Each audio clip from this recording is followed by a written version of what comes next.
Hello everyone, welcome to For Nurses Preparation YouTube channel. I am Neeraj Kumar Kathal. Today is 3rd February 2022 and today's important points for upcoming nursing recruitment exams are: point number 1. Sign and symptoms of pneumothorax include hypotension, restlessness, and increased respiration rate.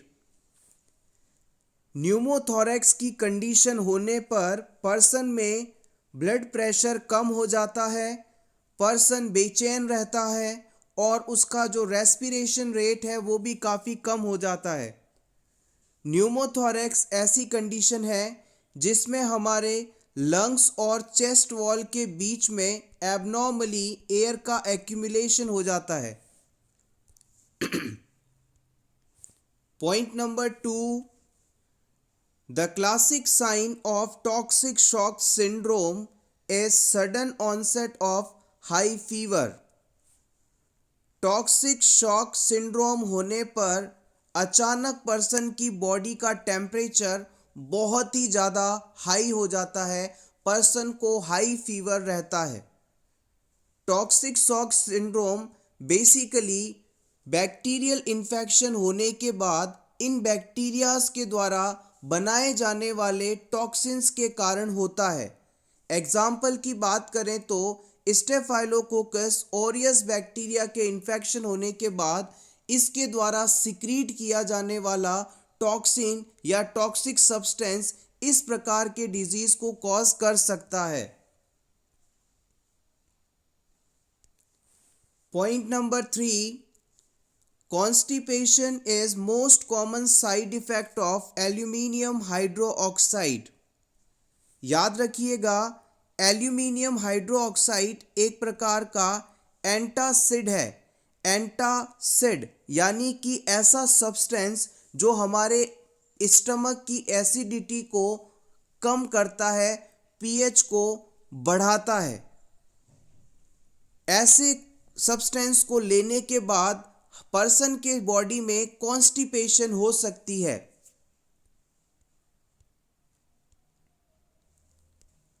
Point number 4. Aldosterone is a main mineralocorticoid is secreted by the adrenal cortex.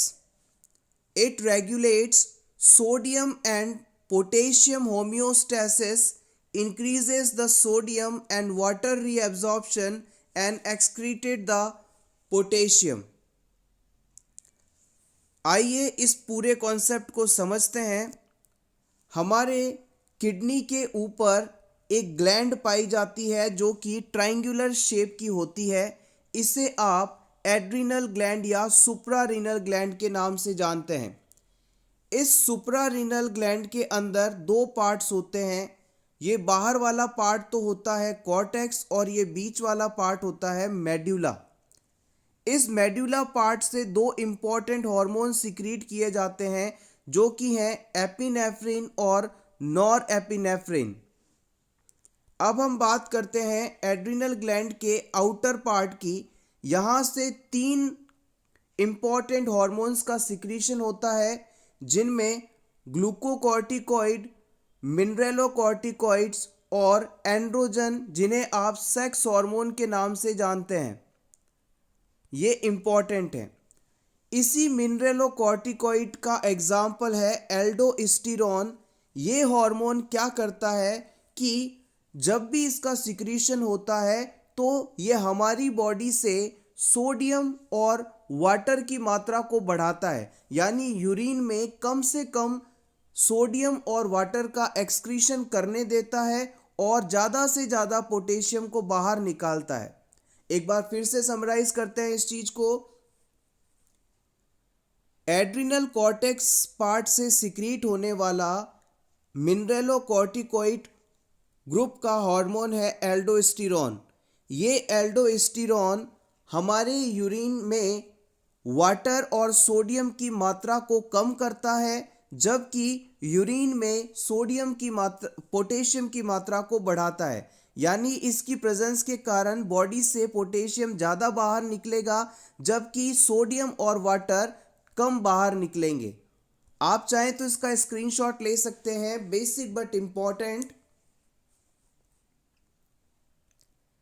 Next point number 5, PTH यानी parathyroid hormone increases the blood calcium level and calcitonin decreases the calcium level. हमारी जो thyroid gland है, इस thyroid gland के पोल पर parathyroid glands पाई जाती हैं। इन parathyroid glands के द्वारा पैराथायरॉयड हार्मोन यानी PTH का सिक्रीशन किया जाता है।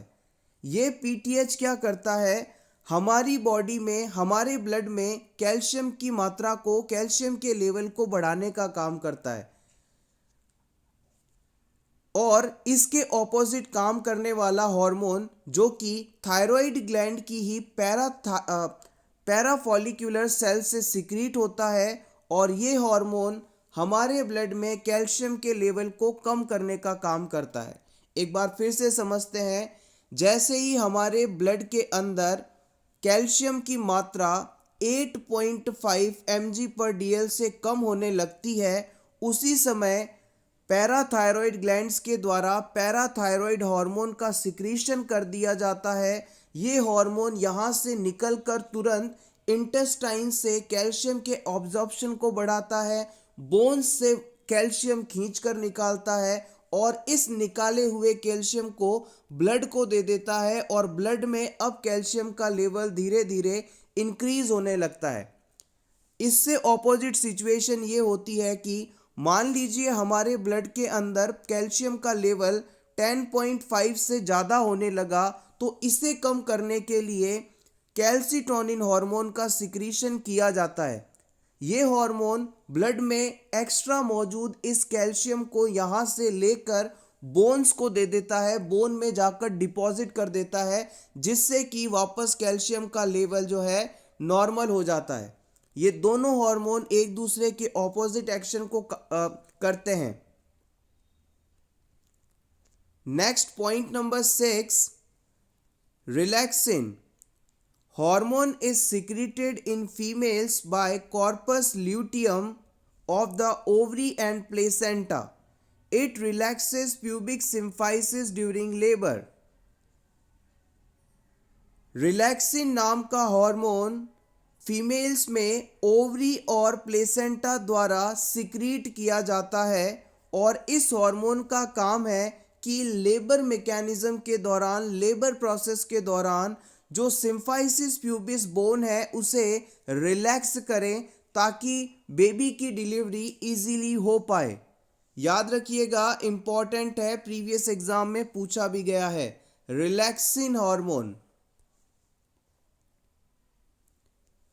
Point number 7, duration of pregnancy is 10 lunar months और 9 months plus 7 days और 280 days। आपसे अगर पूछ लिया जाए कि प्रेगनेंसी की नॉर्मल ड्यूरेशन कितनी होती है, तो आप बता सकते हैं 10 lunar months, या आप कह सकते हैं 9 months plus 7 days, या आप कह सकते हैं टोटल 80 days। तीनों ही सही हैं। Point number 8, attitude of the fetus is defined as the relation of its parts to another part। Pregnancy के दौरान जब बेबी मदर के वुम्ब में होता है, तो इसके बॉडी पार्ट्स का, किसी एक बॉडी पार्ट का दूसरे बॉडी पार्ट से कैसा रिलेशन है, किस प्रकार से है, इसे आप एटीट्यूड के नाम से जानते हैं। और याद रखिएगा, यूनिवर्सल एटीट्यूड क्या है, यदि आपसे पूछा जाए तो आप बताएंगे flexion. Flexion is the universal attitude of the fetus. Take screenshot for your revision.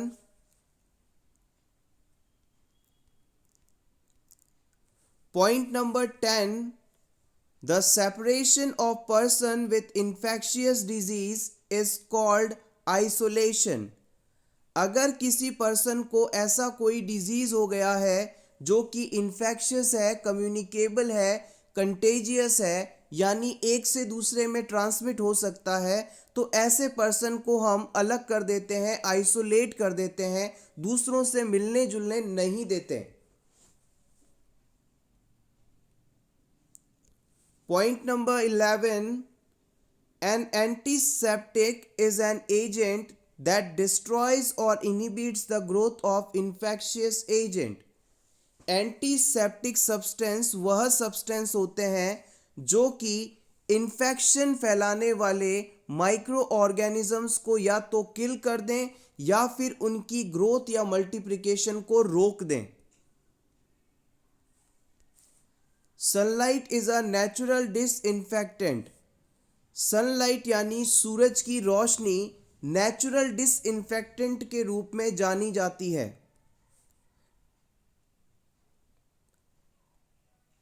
Point number 13, vancomycin is used in patient of dialysis, meningitis, endocarditis, colitis, soft tissue abscess, penicillin resistant pneumonia and bacteraemia. याद रखिएगा, vancomycin जो drug है ये एक anti bacterial medicine है, यानी bacteria से होने वाले डिजीज़ के अगेंस्ट यूज़ की जाती है और इस ड्रग की वजह से रेडमैन नाम का सिंड्रोम हो सकता है, रेडमैन सिंड्रोम हो सकता है। इस वैनकोमाइसिन का इस्तेमाल एग्जाम पॉइंट ऑफ व्यू से यहाँ भी पूछा जाता है कि जिन लोगों में पेनिसिलिन ड्रग इफेक्टिव नहीं है उनके अंदर कौन सी मेडिसिन पेनिसिलिन की जगह दी जा सकती है, तो आप बताएंगे वैनकोमाइसिन। बैक्टीरियमिया शब्द का मतलब है ब्लड में होने वाला बैक्टीरिया का infection. Take screenshot for your revision. Point number 14, tetracycline is a bacteriostatic and it has broad spectrum activity। याद रखिएगा, टेट्रासाइक्लिन जो ड्रग है ये बैक्टीरियोस्टैटिक है, यानी ये बैक्टीरिया की ग्रोथ को स्टॉप कर देती है और इसकी ब्रॉड स्पेक्ट्रम एक्टिविटी देखी जाती है। बैक्टीरियोस्टैटिक और बैक्टीरियोसीडल दो प्रकार की मेडिसिन्स आती हैं। बैक्टीरियोसीडल वह मेडिसिन्स होती हैं जो कि बैक्टीरिया को किल कर देती हैं। Tetracycline is a drug of choice in rickettsial infection and chlamydial infection. Tetracycline medicine का इस्तेमाल हम रिकेशियल इन्फेक्शन और क्लेमाइडियल इन्फेक्शन के ट्रीटमेंट में ड्रग ऑफ चॉइस के रूप में कर सकते हैं। Point number 16, after an episode of myocardial infarction the patient should avoid over exertion. अगर किसी क्लाइंट को मायोकार्डियल इंफ्रैक्शन हुआ है, एमआई अटैक आया है, हार्ट अटैक आया है, तो उसके बाद पेशेंट को ओवर एक्सर्शन अवॉइड करना चाहिए। ओवर एक्सर्शन का मतलब है कि उसे बहुत ही ज़्यादा हैवी एक्टिविटी परफॉर्म नहीं करनी है, बहुत ज़्यादा एक्सरसाइज नहीं करनी है, अदरवाइज इस पर्सन में कॉम्प्लिकेशन डेवलप हो सकते हैं। So always remember, if a person have episode of MI then he must never have over exertion activities. Now point number 17, in a patient with AIDS, the primary purpose of pharmacological treatment is to prevent secondary infection। अगर किसी ads patient को आप medicines दे रहे हैं, pharmacological treatment दे रहे हैं, तो उसमें सबसे पहला जो उद्देश्य होना चाहिए वो ये होना चाहिए कि आप इस पर्सन में सेकेंडरी इन्फेक्शंस ना डेवलप हों, इसको ध्यान में रखकर मेडिसिन्स दें, क्योंकि हम जानते हैं कि एड्स पेशेंट में HIV वायरस के कारण उसकी जो इम्यूनिटी है वो बिल्कुल ही सप्रेस कर दी जाती है, यानी पेशेंट में दूसरे डिजीजेस के अगेंस्ट लड़ने की क्षमता बिल्कुल खत्म हो जाती है। तो हमें यहाँ पर इस बात का ख्याल रखना है कि उसकी इम्यूनिटी को बूस्टर कर सकें, या फिर हमें सेकेंडरी इन्फेक्शंस जो कि हो सकते हैं उन्हें पहले से ही रोकने के लिए मेडिसिन्स देते रहना चाहिए। Point number 18. Dysphagia is a common problem of patients who have just undergone a thyroidectomy operation.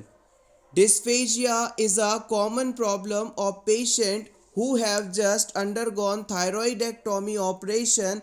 Thyroidectomy means removal of thyroid gland.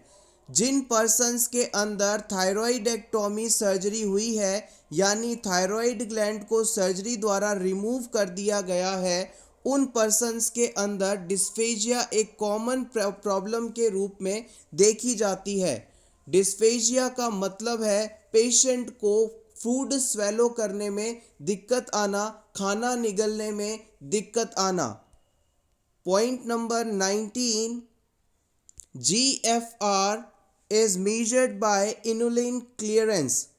Glomerular filtration rate का मेजरमेंट हम इनुलिन क्लियरेंस हुआ है या नहीं इसके बिहाफ पर करते हैं। Inulin is a standard substance to measure GFR. Inulin GFR को मेजर करने के लिए एक बेस्ट सब्सटेंस माना जाता है। Inulin clearance is best method to measure GFR, but creatinine clearance is most commonly clinically used method to measure GFR. याद रखिएगा, इनुलिन क्लियरेंस तो बेस्ट मेथड है, लेकिन क्लिनिकल प्रैक्टिस के दौरान हम इसे इतना इस्तेमाल नहीं करते हैं जितना कि क्रिएटिनिन क्लियरेंस को किया जाता है। तो याद रखिएगा, अगर आपसे पूछा जाए कि most commonly used clinical method for GFR तो आप कहेंगे क्रिएटिनिन क्लियरेंस, और आपसे पूछा जाए कि बेस्ट मेथड तो आप बताएंगे inulin clearance. Take screenshot for your revision.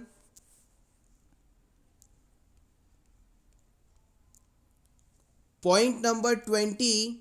Neurons are most susceptible tissue to hypoxia और इस्चीमिया.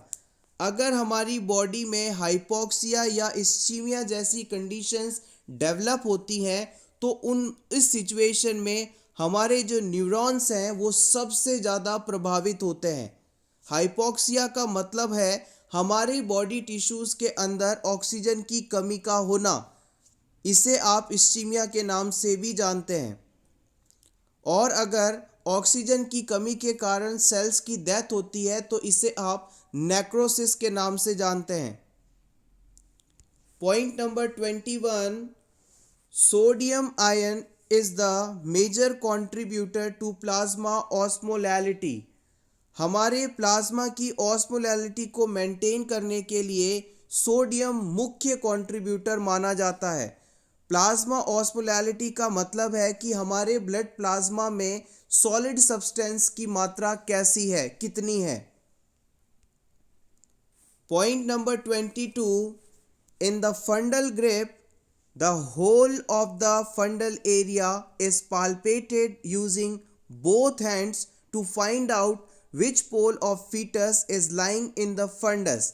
याद रखिएगा, बहुत ही इंपॉर्टेंट पॉइंट है, अक्सर एग्जाम में पूछा भी जाता है, स्पेशली इमेज बेस क्वेश्चन के रूप में। फंडल ग्रिप का जब हम असेसमेंट करते हैं तो इस समय जो एग्जामिनर होता है वो पेशेंट के लेग साइड में होता है और उसे फेस कर रहा होता है, और अब इस पर्सन के द्वारा पेशेंट के यूट्रस का जो फंडल पार्ट है उसे अपने दोनों हाथों से पाल्पेट किया जाता है और ये देखा जाता है कि वुमेन के जो फंडल वाला हिस्सा है यूट्रस का, वहां पर बेबी का कौन सा पार्ट मौजूद है।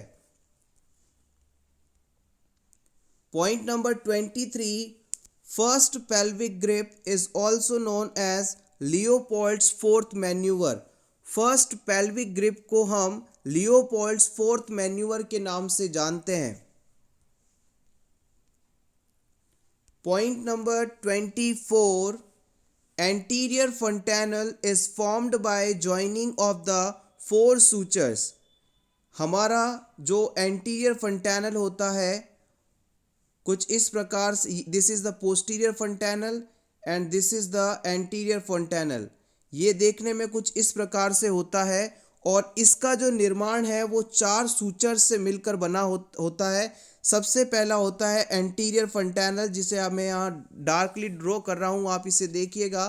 ये बच्चे का स्कल है और ये इसका एंटीरियर साइड है, ये पोस्टीरियर साइड है।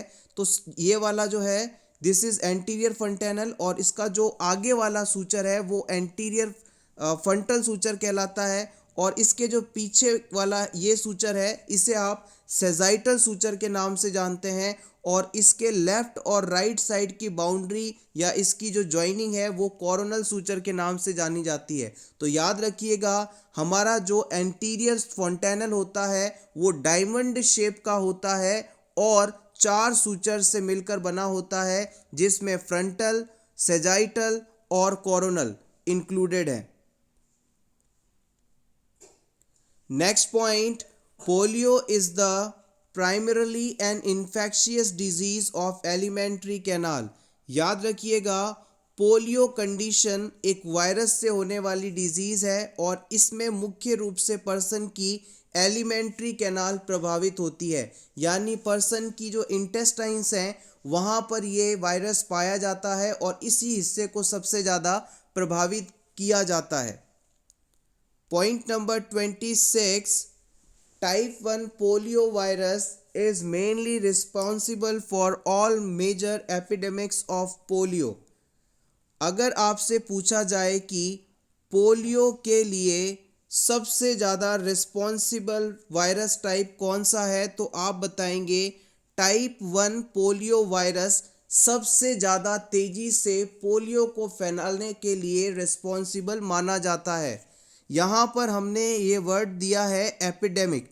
एपिडेमिक शब्द का मतलब होता है कि किसी एक निश्चित जियोग्राफिकल एरिया में कोई डिजीज़ बहुत ही कम समय में बहुत ही ज़्यादा तेज़ी से फैल जाए, थोड़े समय में बहुत लोगों को हो जाए, तो ये कंडीशन एपिडेमिक्स के नाम से जानी जाती है। Point number 27, feco oral route is most common route of transmission of hepatitis A. याद रखिएगा हेपेटाइटिस ए और हेपेटाइटिस ई ये दोनों ही हेपेटाइटिस ऐसे हैं जो कि फीको ओरल रूट द्वारा ट्रांसमिट होते हैं और इसके अलावा सभी हेपेटाइटिस पेरेंटल रूट से ट्रांसमिट होते हैं। Point number 28, in children tetracycline can cause dental discoloration and depressed bone growth. याद रखिएगा टेट्रासाइक्लिन को हम छोटे बच्चों को प्रिस्क्राइब नहीं करते हैं क्योंकि इस मेडिसिन के कारण डेंटल डिस्कलरेशन और बोन की ग्रोथ डिप्रेस हो सकती है, धीमी हो सकती है। Tetracycline is also photosensitive. Tetracycline लेने के बाद पर्सन बिल्कुल भी तेज रोशनी को बर्दाश्त नहीं कर सकता। सो टेट्रासाइक्लिन लेने वाले पेशेंट को हम लाइट एरिया में जाने से मना करते हैं, हाई लाइट एरिया में जाने से मना करते हैं। Tetracycline is a teratogenic drug so it is not used in pregnancy.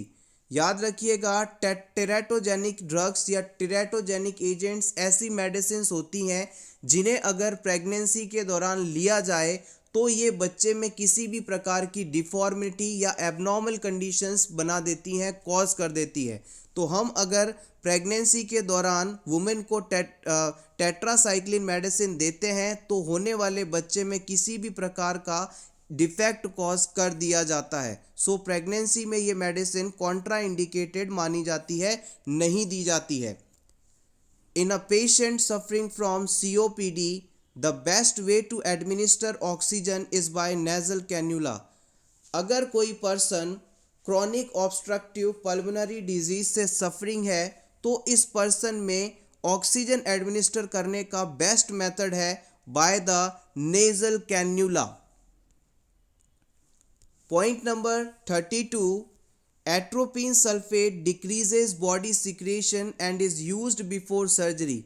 Surgery से पहले एस्पायरेशन के रिस्क को कम करने के लिए हम एट्रोपिन सल्फेट का इस्तेमाल करते हैं, इंजेक्ट करते हैं, ताकि पर्सन में कम से कम बॉडी सिक्रेशंस हों, like saliva and all. Point number 33, the classical side effect of antihistamines are dry mouth and blurred vision. देखिएगा, जब कोई पर्सन किसी एलर्जिक सब्सटेंस के कांटेक्ट में आता है, जैसे कुछ लोगों को पेट से एलर्जी होती है, डॉग्स वगैरह से, कुछ लोगों को फ्लावर्स से एलर्जी होती है, कुछ को डस्ट से एलर्जी होती है, तो ये जैसे ही इन एलर्जिक सब्सटेंस के कांटेक्ट में आते हैं तो हमारे बॉडी की प्रोटेक्टिव मैकेनिज्म के द्वारा हिस्टामिन्स का सिक्रेशन होता है और ये हिस्टामिन ओवर रिएक्ट करके बॉडी पर प्रभाव डालता है, जिसकी वजह से हमें एलर्जिक सिम्टम्स होते हैं, जैसे नाक का बहना, आँखों का लाल हो जाना, स्किन पर खुजली चलना, ये सभी सिम्टम्स हैं. तो अगर किसी पर्सन में ये एलर्जिक सिम्टम्स आ रहे हैं तो इन्हें रोकने के लिए हम एंटी हिस्टामिन मेडिसिन देते हैं, जो कि एलर्जी सिम्टम्स को ट्रीट करती है. और जिन पेशेंट्स को आप ये एंटी हिस्टामिन मेडिसिन दे रहे होते हैं उनके अंदर ड्राई माउथ और ब्लड विजन जैसे साइड इफेक्ट्स डेवलप हो सकते हैं. Point number 34, bleeding time in haemophilia is normal. याद रखिएगा, जो हीमोफीलिया के पेशेंट होते हैं उनके अंदर क्लॉटिंग फैक्टर्स की कमी होती है और क्लॉटिंग फैक्टर्स की कमी होने के कारण क्लॉटिंग मैकेनिज्म प्रॉपरली नहीं हो पाती. तो यहाँ पर जो क्लॉटिंग टाइम होता है वो बढ़ता है, ना कि ब्लीडिंग टाइम. तो हमेशा याद रखेंगे कि हीमोफीलिया के पेशेंट में ब्लीडिंग टाइम तो नॉर्मल रहता है, लेकिन जो क्लॉटिंग टाइम है वो नॉर्मल से बढ़ जाता है, क्योंकि हीमोफीलिया में क्लॉटिंग फैक्टर नंबर 8 और 9 नहीं पाए जाते. Next point number 35, each kidney contains about a million nephrons.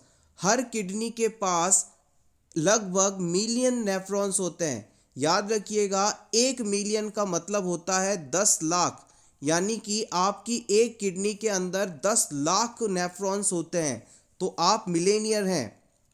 Point number 36, first heart sound is due to AV valve closure. हमारे हार्ट का जो पहला साउंड होता है, हमारे हार्ट में टोटल 4 साउंड्स जनरेट होते हैं, S1, S2, S3, S4, जिनमें से हम सिर्फ S1 और S2 साउंड्स को सुन सकते हैं. जो ये S1 साउंड होता है इसे आप लब के नाम से जानते हैं, और ये जो है एट्रियोवेंट्रिकुलर वाल्व के बंद होने के कारण होता है. एट्रियोवेंट्रिकुलर वाल्व में आपके मिट्रल वाल्व और ट्राइकस्पिड वाल्व आते हैं. हमारा जैसे मान लीजिए ये हार्ट है, ये हार्ट के लेफ्ट एट्रियम है और ये लेफ्ट वेंट्रिकल है. लेफ्ट एट्रियम और लेफ्ट वेंट्रिकल के बीच में ये बाइकस्पिड वाल्व पाया जाता है, मिट्रल वाल्व पाया जाता है, और ये है राइट एट्रियम और राइट वेंट्रिकल, इनके बीच में ट्राइकस्पिड वाल्व पाया जाता है, जिसे आप राइट एट्रियोवेंट्रिकुलर वाल्व के नाम से भी जानते हैं. जब ये वाल्व बंद होते हैं तो इनके द्वारा एक साउंड प्रोड्यूस होता है, इसे आप S1 साउंड के नाम से जानते हैं. जब हम हमारे घर का गेट बंद करते हैं तो जैसे ही गेट बंद करते हैं तो एक आवाज़ आती है, उसी से जोड़कर आप इसे याद रख सकते हैं. तो याद रखेंगे, मिट्रल और ट्राइकास्पिड जब बंद होते हैं तो S1 हर्ट साउंड आता है. और अब बात करते हैं S2 हर्ट साउंड कब जनरेट होता है. Second heart sound is due to closure of semilunar valve. अब बात करते हैं कि सेमी ल्यूनार वाल्व होते क्या हैं. हमारी एरोटा लेफ्ट वेंट्रिकल से निकलती है, तो एरोटा और वेंट्रिकल के बीच में जो वाल्व पाया जाता है, जिसे आप एरोटिक वाल्व कहते हैं, ये एक सेमी ल्यूनर वाल्व का एग्जाम्पल है. इसी तरह से हमारे राइट वेंट्रिकल से पल्मोनरी आर्टरी निकलती है, उसके बीच में पल्मोनिक वाल्व पाए जाते हैं. जब ब्लड यहाँ से निकल जाता है तो ये वाल्व क्लोज होते हैं, बंद होते हैं, और इनके बंद होने के कारण जो आवाज़ होती है, अस्कल्टेट करने पर हमें साउंड सुनाई देता है, उसे हम S2 साउंड के नाम से जानते हैं. Hopefully this is clear. Point number 38, anterior fontanel ossified 18 month of birth and posterior fontanel ossified at 1.5 months after birth. देखिएगा अभी हमने हमारे जो स्कल होता है उसके अंदर पाए जाने वाले सूचर्स की बात की थी। हमारा जो पोस्टीरियर सूचर है वो पहले क्लोज होता है और एंटीरियर सूचर बाद में क्लोज होता है। याद रखिएगा पोस्टीरियर सूचर जो है 1.5 मंथ्स में क्लोज हो जाता है, जबकि एंटीरियर सूचर जो है वो 1.5 ईयर में क्लोज होता है। ये 1.5 महीने में बंद हो जाएगा, ये 1.5 साल में बंद हो जाएगा। ये डायमंड शेप है, ये ट्राइंगुलर शेप है। Point number 40, modelling is the alteration of the shape of forthcoming head of the fetus while passing through the birth canal during the labor। जब लेबर या डिलीवरी हो रही होती है, बच्चे का सर बर्थ कैनाल से जब गुजरता है तो इस दौरान बच्चे के सर की जो बोन्स होती हैं, जैसे पेराइटल बोन है, ऑक्सीपिटल है, फ्रंटल है, ये बोन्स क्या करती हैं, एक दूसरे के ऊपर स्लाइड हो जाती हैं। इनके एक दूसरे के ऊपर स्लाइड होने के कारण बच्चे के जो सर का साइज़ है वो पहले की तुलना में कुछ कम हो जाता है, छोटा हो जाता है, और ये बच्चा बर्थ कैनाल से इजीली बाहर आ जाता है, डिलीवर हो जाता है। और इन हेड की बोन्स का एक दूसरे के ऊपर खिसकना मोल्डिंग कहलाता है। सिंपली याद रखिएगा, डिलीवरी के दौरान बच्चे के सर के साइज को कम करने के लिए बोन्स एक के ऊपर एक खिसक जाती हैं। इस प्रोसेस को हम मॉडलिंग के नाम से जानते हैं। Point number 41, hepatitis B is also known as serum hepatitis. Hepatitis B को हम सीरम हेपेटाइटिस के नाम से जानते हैं। प्रीवियस एग्जाम में इसे पूछा गया है, इंपॉर्टेंट है। Point number 42, rice water stool is an important clinical manifestation of cholera. हैजा डिजीज होने पर राइस वाटर स्टूल देखा जाता है। Next point, oral rehydration solution is used for the treatment of diarrhoea. जब पर्सन को डायरिया होता है, दस्त लगते हैं, तो उसकी बॉडी में पानी की फ्लूइड की कमी हो जाती है और इस फ्लूइड को रिप्लेस करने के लिए हम ORS या ओरल रिहाइड्रेशन सॉल्यूशंस देते हैं। Point number 44, adverse effect of chloramphenicol is grey baby syndrome. Important है, प्रीवियस एग्जाम में कई बार पूछा गया है कि अगर हम बच्चों में बैक्टीरियल इन्फेक्शन को ट्रीट करने के लिए एंटीबायोटिक मेडिसिन क्लोरामफेनिकोल देते हैं तो इस मेडिसिन का साइड इफेक्ट होता है ग्रे बेबी सिंड्रोम। तो याद रखिएगा, ग्रे बेबी सिंड्रोम किसका साइड इफेक्ट है? क्लोरामफेनिकोल मेडिसिन का। Point number 45, chloroquine is effective against all 4 species of Plasmodium. Malaria Plasmodium के द्वारा होता है और प्लाज्मोडियम 4 प्रकार के होते हैं। इन चारों स्पीसीज के प्लाज्मोडियम को डिस्ट्रॉय करने के लिए, ट्रीट करने के लिए हम क्लोरोक्विन मेडिसिन का इस्तेमाल कर सकते हैं। Chloroquine is an anti inflammatory effects and is used in rheumatoid arthritis and it is also effective against giardiasis and amoebiasis। याद रखिएगा, जो क्लोरोक्विन मेडिसिन है वो मलेरिया के ट्रीटमेंट के साथ साथ इसके एंटी इन्फ्लामेटरी इफेक्ट के कारण रूमेटॉइड अर्थराइटिस में इस्तेमाल की जा सकती है। साथ ही साथ ये गिरियासिस और एमीबियासिस कंडीशंस में भी यूज़ की जा सकती है। Next important, primaquine is contraindicated in pregnancy. Malaria के ट्रीटमेंट में इस्तेमाल की जाने वाली प्रीमाक्विन जो ड्रग है उसे आप प्रेगनेंसी में नहीं दे सकते, it is Contra indicated. So everyone, this was all about important points. आपको वीडियो कैसा लगा? अगर वीडियो अच्छा लगा हो तो प्लीज़ वीडियो को लाइक कर दीजिएगा और इसी तरह के और वीडियोस देखने के लिए for nurses preparation YouTube channel को ज़रूर सब्सक्राइब करें। Thanks a lot, best of luck.